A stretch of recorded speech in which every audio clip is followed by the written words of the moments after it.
Panlaki oh. Oh. Yung isang laki ng panipit, masipit tayo niyan. Naku po.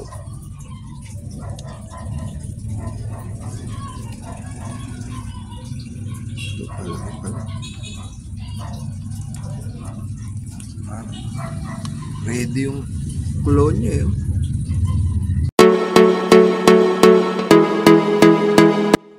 Welcome back mga Lodi at mga tropa dito sa ating channel. Ang video naman natin ngayon ay tungkol dito sa ating mga crayfish. Nakawala yung ano natin. Ayun, binutas. Anak ng teteng, matalino pala yung mga yun. Binutas oh. Hindi ko na mamomonitor to kung meron nang nag-hatch. Sayang. Nakawala man sila, narito lang sa fish pond yun eh. Butas oh. Pero eto siya eh. Ayan siya oh. Ayan.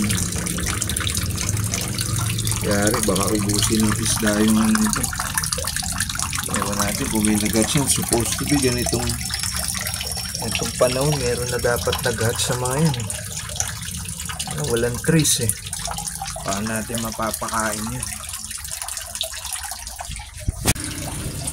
Pati itong isa, ayan, wala din itong laman, oh. Nakatakas din, nakalusot.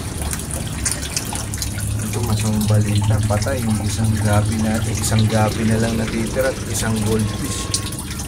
Ito na hanapin yung ano na yun, isda na yun. Ay, yung hipon, paala na. Narito sila, mabuhay sila, kung mabubuhay sila, mamatay din sila, kung mamamatay sila. Pero ito yung isa. Ayan, ayan siya.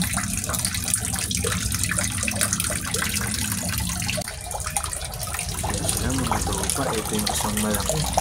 Ayan.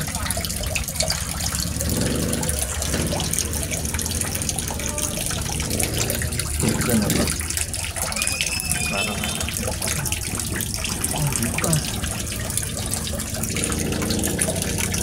hindi pa siya mahuli na dito sa side.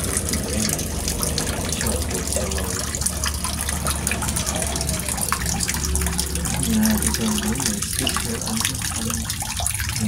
Ang dapat pala natin gawin dito, hulihin yung isang goldfish dahil yun lang ang pwede kumain sa ano. Nakita ko pa sa kanina eh. Ito yung isa. Ayan. Kagalawin ko. Ayun. Ayan siya. Pero hindi na natin titingnan kung anong nangyari sa itlog niya. Paala siya. Wala talaga akong makita na sign of life. Ito namang ipapakita ko sa inyo mga lods, yung video ko ito last week, July 13, kasi July 20 na ngayon eh. Chinek ko yung mga buried natin na crayfish, ano na nangyari sa eggs nila. Ang napansin ko diyan, katulad nga nung sinabi ko dun sa reels natin, sa short video natin, nag-iba na yung kulay from golden brown to mamula-mula na, para na siyang grapes. At etong isa, yung medyo malaki, matindi ito. Nagulat talaga ako dahil merong suso na nakakapit dun sa mga eggs niya. Ayan, pagka-kinlose up, makikita yung suso na yan. Dami nga shells ng suso na nakita ko yan. O, balik na tayo. Dito na tayo sa 2,000 years later. Mga male naman, ito na yung size ng mga stud natin, yung mga lalaki natin. Isa pala lalaki na nila. Sa yung isa. Yun. Nakakatakot yung laki oh. Tambuhala. Laki ng panipit. Ito yung isa. Masipit tayo. Ayan siya. Ito maliit-liit pa to. Pero yung isa, itong laki oh.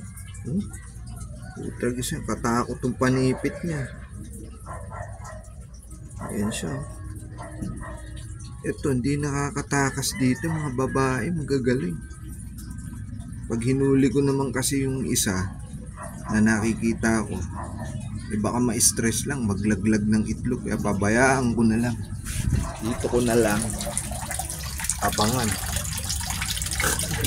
Paano maghabulan sila nung nanay niya.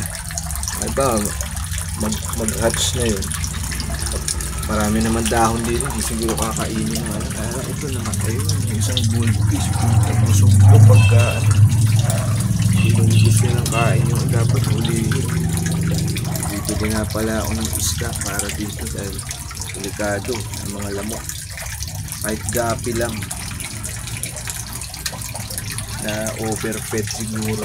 Kain kasi nagpili na ako magpakain ng integra.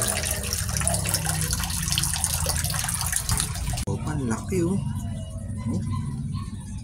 Sa laki ng panipit, masipit tayo niyan. Naku po.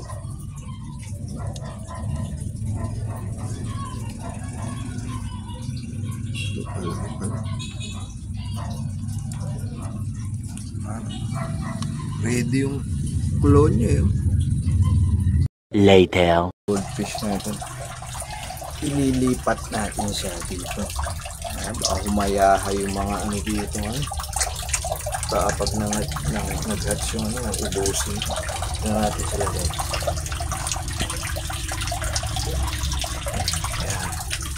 Ayan siya, tropa. Hindi na siya makakaalis dyan. Comid dito. Meron siyang pakwan. Ayan. Tumubo yung pakwan dito. Ay, kalabasa ata to.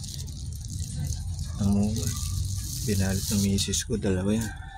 Eto pa mga tropa, ayan no.